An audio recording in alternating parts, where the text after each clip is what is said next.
यदि आप लग्न स्वामी के लग्न का उपयोग करते हैं और इसे D1 चार्ट, मुख्य लग्न चार्ट और D9 चार्ट और नमसा चार्ट के साथ जोड़ते हैं तो आपको सबसे शक्तिशाली परिणाम मिलते हैं।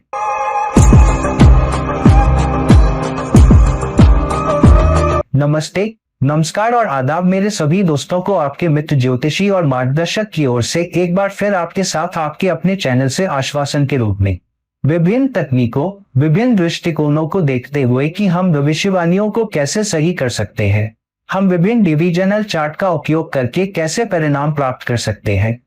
D1 chart, D9 chart, Shamsa chart और विभिन्न लग्न, रुद्र लग्न जिसका हम उपयोग करते हैं और कुछ अन्य लग्न जैसे उपलग्न जिसका हम उपयोग करते हैं।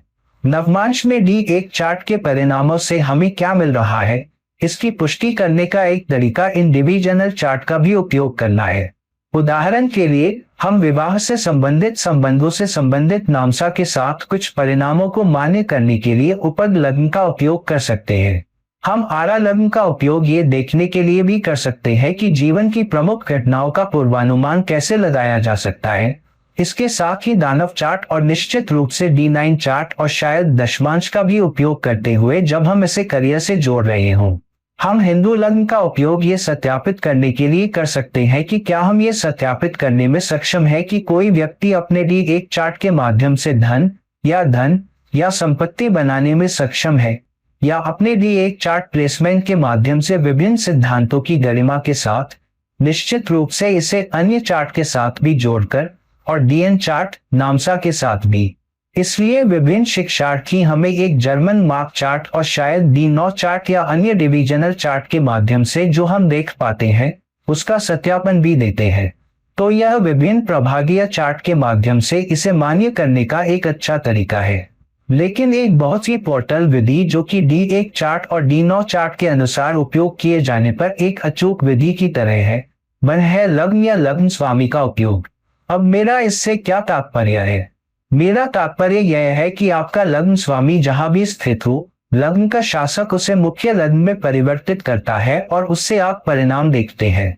फिर आप देख पाएंगे कि यह बहुत ही प्रभावशाली रूप से आपको कमोबेश वही परिणाम दे रहा है या कमोबेश वही परिणाम बता रहा है जो आप दानव चार्ट के माध्यम से देख पा रहे हैं, D9 चार्ट के माध्यम से मान्य है, और कभी कभी अधिक जटिल विवरण जो आप दानव चार्ट और D9 चार्ट को देखते समय चूक गए होंगे।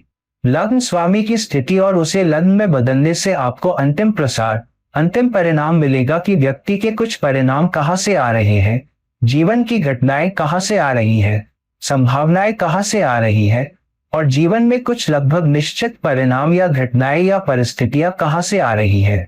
तो आइए गहराई से देखिए और देखिए कि जब हम D1 चार्ट और D9 चार्ट के परिणामों को जोड़ते हैं, साथ ही लग्न की स्थिति को लग्न में बदलते हैं और फिर परिणाम देखते हैं, तो हमें शक्तिशाली परिणाम मिलेंगे। और ध्यान रहे, इससे जो सबसे बड़ा परिणाम निकलता है वह है परिवर्तन या परिवर्तित लग्न में बड़े बिंदु की स्थिति लग्न प्रक्षेपण का उपयोग करके। तो आइए देखते हैं कि हम और अधिक शक्तिशाली परिणाम कैसे देख सकते हैं, कभी कभी अधिक भयानक परिणाम भी या बहुत स्पष्ट परिणाम। फिर हम लग्न के लग्न का उपयोग करने में सक्षम होते हैं। अब दोस्तों आइए देखें कि हम इस विशेष व्यक्ति के लिए क्या भविष्यवाणी देख सकते हैं। यह व्यक्ति एक महिला है। उनका जन्म 6 मई 1974 को दोपहर 2 बजे भारत के केरल राज्य में हुआ था। यह मल्लिकारी नामक स्थान के करीब है और इसलिए यह लगभग वही चार्ट दे रहा है, यहाँ तक कि उनके जन्म के सबसे नजदीकी गांव में भी। इसलिए मैं मदकरी को उनके जन्म के गांव के सबसे नजदीकी स्थान के रूप में उपयोग कर रहा हूं, क्योंकि मैं सटीक गांव का अक्षांश और देशांतर रेखांकन प्राप्त करने में सक्षम नहीं हूं। तो चार्ट इस प्रकार है। यह उनका राशि चार्ट या D1 चार्ट है जहां उनका लग्न सिंह है। लग्न स्वामी पुत्र 9वें घर में एक उच्च राशि है, लेकिन नक्षत्र भानी में बुध के साथ स्थित है, और यह एक महत्वपूर्ण संकेत है जहां लग्न स्वामी बुध द्वारा शासित नक्षत्र भानी में स्थित है, क्योंकि सूर्य का नक्षत्र स्वामी लग्न स्वामी शुक्र है। भानी नक्षत्र है और इसका स्वामी शुक्र है, जो कि 8वें भाव में है और साथ ही 10वें भाव पर शासन कर रहा है। तो यह एक महत्वपूर्ण संकेत है जो आगे चलकर और भी प्रभावशाली रूप से सामने आएगा। दूसरा, चंद्रमा तीसरे भाव में है और साथ ही 12वें भाव पर शासन कर रहा है। राहु चौथे भाव में है। केतु 10वें भाव में है। महिला के लिए बृहस्पति, जो कि पति का भी कारक है, वह 8वें भाव पर शासन करता है और 7वें भाव में स्थित है। तो यह उसके विवाह और उसके विवाह के परिणामों के संबंध में बहुत शक्तिशाली परिणाम देता है।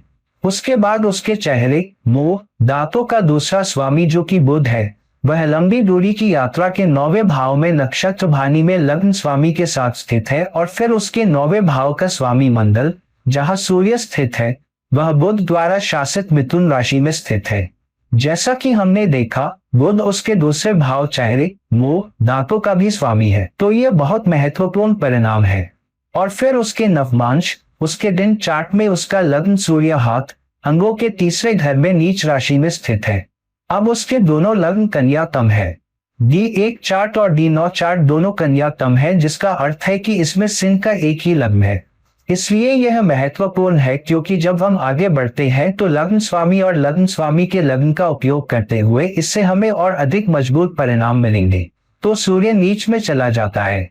दूसरे, आप देखेंगे कि शुक्र जो 10वें घर का स्वामी है वह भी नीच में चला जाता है और बुध द्वारा शासित दूसरे घर में केतु के साथ स्थित है। और अब बुध घरेलू जीवन के चौथे घर में वृश्चिक राशि में चला जाता है। तो उसके चौथे घर में स्थित राहु उसे विदेश में निवास देता है। 8वें घर का स्वामी बृहस्पति 7वें घर में स्थित है, जो उसे 8वें घर से जुड़ा पति देता है। उसका 10वां स्वामी 8वें घर में जाता है, जिसका अर्थ है कि वह उसी पेशे में है जिससे उसका पति जुड़ा है। और फिर D9 चार्ट में बृहस्पति 8वें घर में जाता है और राहु के साथ। अब उसकी जन्म कुंडली में उसका भृगुबिंदु महत्वपूर्ण है। D1 चार्ट में 10वें घर में ही है, लेकिन केतु वहां स्थित है, जो दर्शाता है कि अपने करियर में वह भौतिक दृष्टिकोण से बहुत शानदार परिणाम प्राप्त करने में सक्षम नहीं हो सकती है। लेकिन जब आप D9 चार्ट को देखते हैं तो भृगुबिंदु 8वें घर में जा रहा है, जो उसके करियर के 10वें घर को 8वें घर से मजबूती से जोड़ता है। D1 चार्ट में 10वें भाव का स्वामी शुक्र है और 8वें घर में स्थित है। और नंशामी बृहस्पति और राहु की 8वें घर में स्थिति है, जिसका अर्थ है कि करियर का बहुत कुछ 8वें घर से जुड़ा होगा। और 8वें घर में राहु और बृहस्पति भी है। तो भृगुबिंदु 8वें घर में जा रहा है, तो उसका करियर विदेश में होगा, जो कि 8वें घर से जुड़ा है। और बृहस्पति भी वही स्थित है, जिसका मतलब है कि आगे चलकर उसे जीवन में प्रतिकूल परिणामों का सामना करना पड़ सकता है, या वैवाहिक जीवन से जुड़े प्रबल परिणाम भी, क्योंकि उसका बृहस्पति 8वें घर में है और उसके कर्म उससे संबंधित है। हालांकि बृहस्पति 8वें घर का स्वामी भी है और 7वें घर में जाकर 8वें घर के परिणामों को बृहस्पति से जोड़ रहा है। तो इसका क्या मतलब है? तो सबसे पहले 10वें घर का स्वामी शुक्र 8वें घर में है और मीन राशि में उच्च का है। तो पेशे का संबंध खुदाई और निष्कर्षण से है, क्योंकि शुक्र कालपुरुष में दूसरा स्वामी भी है और शनि के उत्तराधा नक्षत्र में स्थित है और शनि 11वें घर में मंगल के साथ स्थित है। तो पेशे का संबंध दंत चिकित्सा से हो रहा है, क्योंकि दूसरा घर चेहरे के मुख का घर है, जिसका स्वामी बुध है। बुध लग्न या सूर्य के साथ स्थित है और सूर्य और बुध दोनों शुक्र के भानी नक्षत्र में है। शुक्र कालपुरुष कुंडली में भी दूसरा स्वामी है और चेहरे, मुख और सौंदर्यीकरण से संबंधित है। चेहरे की खूबसूरती के लिए दांत भी बहुत जरूरी होते हैं। तेरे मेरे दांत हमें बहुत सुंदर नहीं दिखाते, इसलिए उनका पेशा दंत चिकित्सा से जुड़ रहा है, क्योंकि दशमेश शुक्र उच्च का है, जिसका मतलब है कि वह अच्छा करेगी। हालांकि दशम भाव में केतु का होना मतलब भौतिक रूप से बहुत धनवान नहीं होगी। हालांकि वह अपने ग्राहकों से स्वीकृति और सराहना के मामले में बहुत अच्छा कर सकती है। फिर शुक्र अंगों और संचार के तीसरे घर का भी स्वामी है, इसलिए अपने अंगों का उपयोग करके, हाथों का उपयोग करके जो दंत चिकित्सा में खोदते और निकालते थे। और नामसा में बुध चौथे घर में है और 8वें घर से बृहस्पति द्वारा दृष्ट है, जो ये भी दर्शाता है कि जीवन साथी भी 8वें घर से जुड़ रहा है और राहु के साथ बृहस्पति के स्थान पर विदेश में है। इसलिए उसने अपनी दंत चिकित्सा पूरी की और एक ऐसे व्यक्ति से शादी की जो एक दंत चिकित्सक था और पहले से ही विदेश में रह रहा था। इसलिए उसने उससे शादी की और वह विदेश चली गई और उसके साथ काम करना शुरू कर दिया। अब मंगल कालपुरुष कुंडली में 8वें घर का स्वामी है और D1 चार्ट में चौथे घर का शासक भी है। तो लग्न स्वामी पुत्र के रूप में दंत चिकित्सक के रूप में कार्यरत है और द्वितीयेश बुध के साथ लंबी दूरी की यात्रा के नवम भाव में स्थित है। उसका दशमेश शुक्र चतुर्थ भाव से राहु की पंचम दृष्टि में है। आप यहाँ देख सकते हैं कि 10वीं मंजिल राहु की पंचम दृष्टि में है, तो घर और क्लिनिक का मेल हो रहा है। तो वह एक ही इमारत में रह रही थी। वह इमारत की 8वीं या 9वीं मंजिल पर रह रही थी और उसका क्लिनिक उसी इमारत की पहली मंजिल पर था। तो उसका क्लिनिक, उसका काम सभी निवासी के साथ एक ही इमारत से जुड़े हुए थे। अब सप्तमेश शनि है और बुध द्वारा शासित 11वें भाव में मंगल के साथ स्थित है। बुध दोनों चार्ट में दांतों के दूसरे घर का भी स्वामी है, क्योंकि यह एक बॉटमा चार्ट है और बुध राहु के साथ नक्षत्र में बृहस्पति की 9वीं दृष्टि में है। तो यह पुष्टि करता है कि पति भी उसी पेशे और दंत चिकित्सा से जुड़ा है और विदेश में काम कर रहा है। अष्टमेश बृहस्पति सप्तम भाव में है और सप्तमेश शनि और मंगल को देख रहा है, जो कि गृहस्थ जीवन या गृहस्थी का चतुर्थेश भी है और नवमेश भी है। तो पति का विदेश से रहना, तो विदेश से रहना और पति का पेशा भी अष्टम भाव से जुड़ा है, जो कि दिन चार्ट से भी प्रमाणित होता है। और सप्तमेश शनि बृहस्पति द्वारा शासित राशि धनु में स्थित है और पंचमेश बृहस्पति अष्टम भाव में राहु के साथ अष्टम भाव में है। पति का पेशा भी उसी पेशे से जुड़ रहा है, जो कि दंत चिकित्सा है और बृहस्पति और राहु अष्टम भाव में स्थित है, जहां एक ब्रहावी है या मीन राशि में है। तो अब अगर आप इसे और अधिक सत्यापित करते हैं, अगर आप गहराई में जाते हैं, तो आप यह भी देखेंगे कि तृतीय शुक्र है और यह अष्टम भाव में है और चौथे भाव से राहु की दृष्टि में है। चौथे भाव से राहु की 5वीं दृष्टि और 12वें भाव का स्वामी चंद्रमा है और 12वें भाव का स्वामी चंद्रमा तीसरे भाव में स्थित है। तो 12वें भाव का स्वामी तीसरे भाव में जा रहा है। इसका मतलब है कि महिला ने क्या किया, क्योंकि तीसरा भाव स्व उद्यम का भी भाव है। उसने विदेश में अपना डेंटल क्लिनिक शुरू किया, लेकिन क्योंकि यह 12वें भाव का स्वामी है और चंद्रमा शुक्र की शत्रु राशि में जा रहा है, इसलिए चंद्रमा और शुक्र मित्र नहीं है। इसलिए यह एक व्यर्थ प्रयास था, क्योंकि 12वां भाव बर्बादी और अधिकता का भी भाव है। विदेश में अपना डेंटल क्लिनिक खोलने के उसके अपने प्रयास बेकार हो गए। तो क्या हुआ कि उसके पति ने उसे डेंटल क्लिनिक अपने नाम पर करने के लिए मजबूर किया। इसलिए अपना खुद का डेंटल क्लिनिक शुरू करने का प्रयास बेकार हो गया, क्योंकि क्लिनिक पति के नाम पर चला गया। इसलिए अंततः उसने अपना खुद का व्यवसाय खो दिया और इसे उसके पति के नाम पर ले लिया गया। यह तब भी मान्य होता है जब आप मंगल को 7वें भाव में देखते हैं और साझेदारी के 7वें घर में स्थित है और बृहस्पति और राहु 8वें घर में है।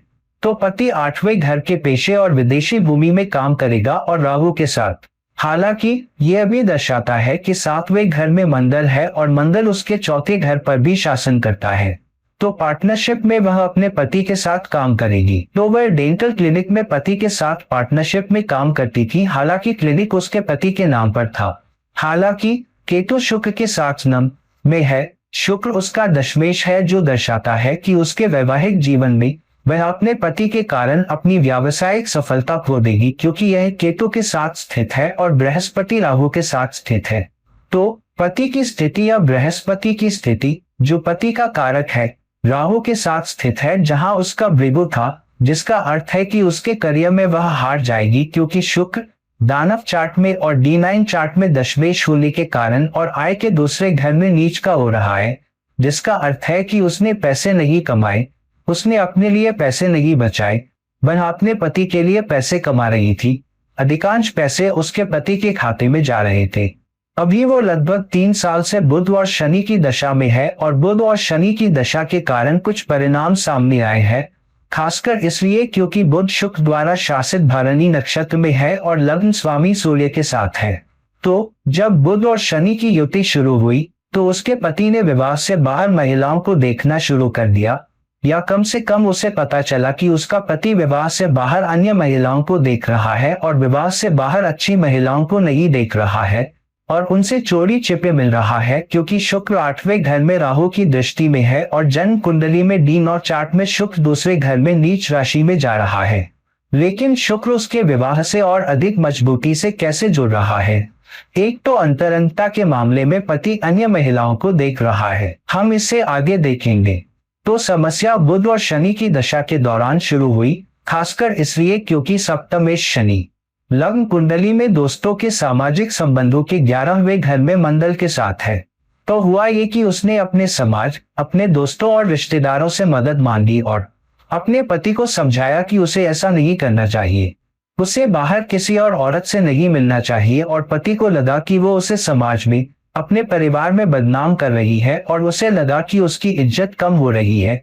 हालांकि वो मदद मांग रही थी और उसने इसका फायदा उठाकर समाज में अपने दोस्तों के साथ मिलकर उसे बदनाम किया और परेशानियां खड़ी की और यहाँ तक कि उसे तलाक भी दे दिया। तो आप देख सकते हैं कि राहु चौथे घर में वृश्चिक राशि में है। तो वृश्चिक राशि का मतलब है शादीशुदा जिंदगी में उथल पुथल होना, खासकर बृहस्पति के 7वें घर में होने और 8वें घर में बृहस्पति के राहुल के साथ होने से। तो बृहस्पति और शनि की युति में उसका तलाक हो गया। हालांकि अगर आप वाकई में ये जांचना चाहते हैं कि ऐसा होने वाला है या हुआ है, तो आप मुख्य कुंडली भी एक चार्ट को एक चार्ट में बदलकर देख सकते हैं जो लग्न स्वामी सूर्य के लग्न का उपयोग कर रहा है। लेकिन उससे पहले ध्यान रखिए कि बृहस्पति डीएन चार्ट में सप्तम भाव में स्थित होकर 11वें भाव को देख रहा है और बृहस्पति राहु द्वारा शासित शतभिषा नक्षत्र में है और शनि डी राहु द्वारा शासित आरा नक्षत्र में है और राहु के साथ बृहस्पति के नक्षत्र स्थान में है। अब जब हम लग्न को उस लग्न में बदलते हैं जहां लग्न नोट स्थित है, या हम राशि या घर के व्यक्ति के स्थान या लग्न के स्वामी को मुख्य लग्न के रूप में बदलते हैं। तो अब जैसा कि हम जानते हैं कि सूर्य डी एक चार्ट में मेष राशि में था, तो अब अगर आप मेष राशि को उस लग्न में बदलते हैं जहां सूर्य स्थित है, तो सूर्य स्पष्ट रूप से बुध के साथ लग्न में आएगा। तो अब उसके नए लग्न या लग्न स्वामी के लग्न में क्या होता है, तो अब सप्तमेश शुक्र बन जाता है। यह बहुत महत्वपूर्ण है क्योंकि अब सप्तमेश शुक्र नक्षत्र में नीच राशि में केतु के साथ विवाह से इनकार कर रहा है और बुध और शनि की दशा में है। बुध उनके हाथों के इस्तेमाल से आत्मप्रयास के 3रे भाव का स्वामी है और बुध सेवा के 6ठे भाव का भी स्वामी है। और नव में बुध उथल पुथल की वृश्चिक राशि में 4थे भाव में स्थित है। वृश्चिक राशि उथल पुथल और परिवर्तन की राशि है और इसलिए बुध की दशा में उथल पुथल और परिवर्तन पेशे से जुड़े विवाहित जीवन में भी आया, क्योंकि जन्म कुंडली में बुध अंगों के इस्तेमाल के 3रे भाव का शासक है। लेकिन डी नॉट चार्ट में बुध आय और दांतों या चेहरे के मुंह के 2रे भाव पर शासन करता है। तो ये बहुत शक्तिशाली है और इसे स्पष्ट रूप से देखा जा सकता है। और क्योंकि डी एक चार्ट में शुक्र दांतों के 2रे भाव पर शासन करता है और क्लिनिक और विदेशी भूमि के 12वें भाव में स्थित है और राहु 12वें भाव में शुक्र को देखता है और मंगल भी 8वें भाव पर शासन करता है जहां राहु स्थित है, तो आप उसके लग्न के स्वामी के पास लग्न में देख सकते हैं कि आप स्पष्ट रूप से परिणाम देख सकते हैं जहां उसका 2रा भाव का स्वामी शुक्र भी 12वें भाव में उच्च राशि में स्थित है। तो शादी के बाद वो विदेश चली गई क्योंकि सप्तमेश 12वें भाव से जुड़ रहा है। हालांकि केतु शुक्र द्वारा शासित दूसरी राशि में स्थित है, जिसका मतलब है कि वो पैसे नहीं कमाती है। उसकी ब्रिगो विंडो वह है जहां वह अपने परिवार के लिए निर्भरता के लिए अधिक काम कर रही है, क्योंकि केतु वहां स्थित है और राहु शुक्र को देख रहा है। तो अब जब हम सूर्य या लग्न के स्वामी को लग्न में परिवर्तित करते हैं तो हम देख सकते हैं कि वृश्चिक राशि का राहु उसके सप्तमेश शुक्र को देख रहा है। तो यह परिवर्तन विवाहित जीवन में बाहरी लोगों के शामिल होने के कारण सामने आ रहा है, जो लग्न के स्वामी के लग्न में शुक्र को देख रहा है और सप्तमेश शुक्र नंश में नीच राशि में है। अब उसका तृतीयेश बुध है और लग्न में लग्न के स्वामी सूर्य के साथ स्थित है, लेकिन बुध शुक्र द्वारा शासित भानी के नक्षत्र में है और शुक्र 7वें घर और 2रे घर का भी स्वामी है। तो इसका मतलब है कि क्योंकि बुध शुक्र द्वारा शासित नक्षत्र में है, शुक्र व्यर्थ प्रयास के 12वें घर में है और वह अपने स्वयं के प्रयासों से कुछ नहीं कर पा रही है। 3रे घर में है और दूसरों की सेवा कर रही है। 2रे घर से जुड़ा है जहां उसका विगोइंदु दंत चिकित्सा के पेशे से जुड़ा है, दांतों से जुड़ा है, खासकर क्योंकि 8वें स्वामी मंडल भी 3रे घर में शनि के साथ है। शनि, यदि आप जानते हैं कि जब शनि 3रे घर में जाता है तो यह आपको अपना खुद का पेशा भी देता है। यह आपको अपने दम पर काम करने या अपना कुछ करने के लिए भी प्रेरित करता है। और चूंकि बुध सूर्य से अस्त है, इसलिए प्रयास का 3रा स्वामी लग्न में जा रहा है, इसलिए समाज में उसकी प्रतिष्ठा स्थिर हो जाती है। वह बुध की दशा में वह सब खो देती है। जब उसका पति उसे तलाक देता है, उसे देश छोड़ना पड़ता है, वह अपना क्लिनिक खो देती है, अपने दोस्तों को खो देती है, वह जीवन में कद और प्रतिष्ठा खो देती है। वह भारत वापस आती है और वह अपने माता पिता के साथ रहने के लिए एक गांव जाती है। माता पिता उसे बताते हैं कि तुम यहाँ नहीं रह सकती क्योंकि हम समाज का सामना नहीं कर सकते क्योंकि वे एक ग्रामीण पृष्ठभूमि से है। तो वो शहर आ गई और एक छोटे से क्लिनिक में पीजी में काम करने लगी। बहुत ही कम पैसे में किसी को नौकरी देती थी। वो अपने पति के साथ विदेश में बहुत ही शानदार जिंदगी जी रही थी। जब तक उसकी शादी हुई और उसके पति विदेश में थे, उसने बहुत कुछ कमाया। उसकी जिंदगी अच्छी चल रही थी। क्यों? क्योंकि सप्तमेश शुक्र 12वें घर में उच्च का है, इसलिए शादी करने की वजह से उसका बहुत अच्छा प्रदर्शन रहा। हालांकि अगर आप देखें कि चतुर्थेश चंद्रमा सप्तम भाव में है, इसलिए साझेदारी में वो शादीशुदा जिंदगी के लिए सब कुछ करती है और इस तरह पतियों के साथ साझेदारी में भी वो सब कुछ खो देती है क्योंकि यहाँ बृहस्पति भी सप्तम भाव में चतुर्थेश चंद्रमा को देखता है। बृहस्पति राहु द्वारा शासित शतभिषा नक्षत्र में है और राहु उथल पुथल के 8वें घर में स्थित है, इसलिए उथल पुथल के कारण वह अपनी सारी संपत्ति अपने पति को खो देती है। दूसरी बात, अब नए लग्न में उसका पंचमेश पुत्र है और लग्न में स्थित है। हालांकि उनके डेव चार्ट में लग्न स्वामी सूर्य है, लेकिन नए लग्न में पंचमेश सूर्य है जो लग्न में स्थित है, लेकिन भानी नक्षत्र में शुक्र के द्वारा शासित है और शुक्र नांश में नीच का हो रहा है, जिसका मतलब है कि वैवाहिक जीवन में बाद में बुध और शनि की दशा में वह अपने बच्चों से भी अलग हो जाती है और बच्चे कोई मायने नहीं रखते और बच्चे भी उसके बजाय उसके पति अपने पिता के साथ खड़े होते हैं और इसलिए बच्चे भी उसके खिलाफ हो जाते हैं।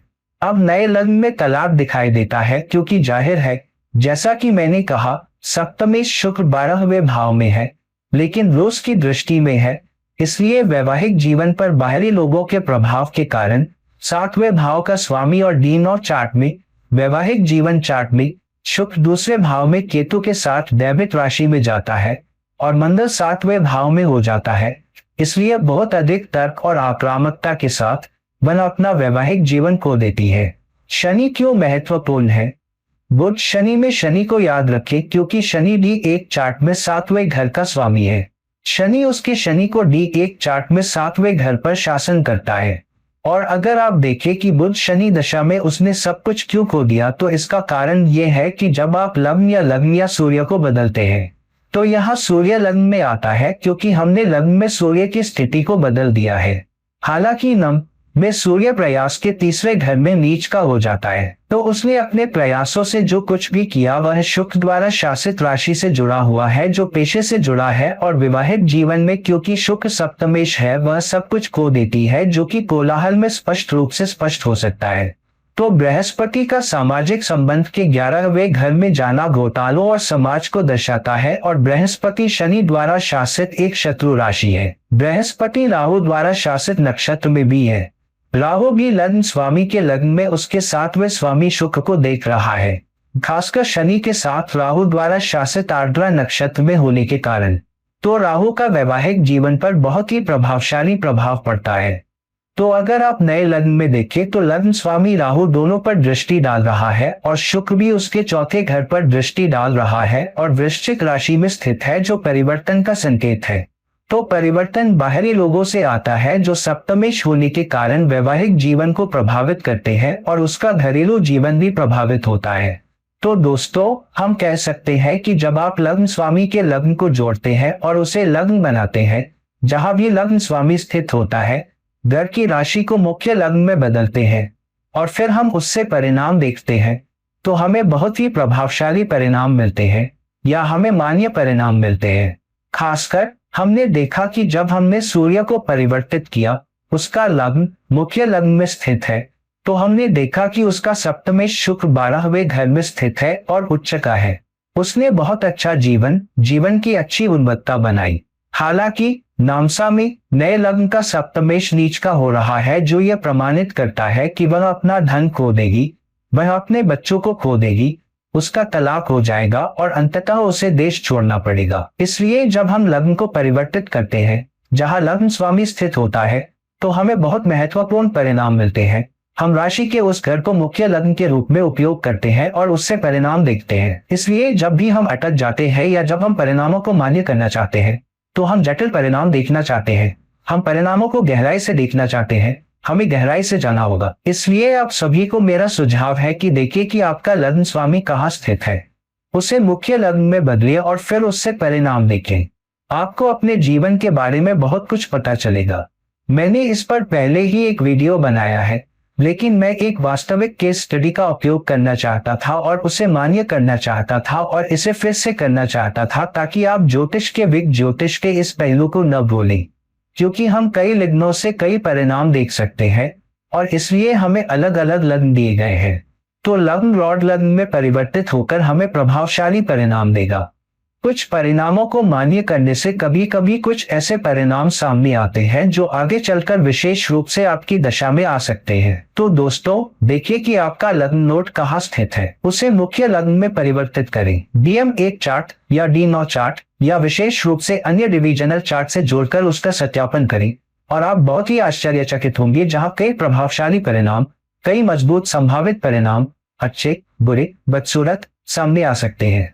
और यह आपको एक अवसर देगा, साथ ही भविष्य के जीवन की तैयारी करने के लिए आप किस स्थिति में आ सकते हैं, और यह भी कि आपके जीवन में घटी कुछ घटनाओं के कारण आपके साथ ऐसा क्यों हुआ। तो दोस्तों, इस वीडियो को लाइक करें, इसे शेयर करें और अगर आप मुझसे व्यक्तिगत परामर्श चाहते हैं तो आप नीचे दिए गए लिंक पर मुझसे संपर्क कर सकते हैं। किसी अन्य समय तक किसी अन्य वीडियो के लिए यह आपका मित्र ज्योतिष और मनोरंजन है। विदा लेता हूँ। नमस्ते।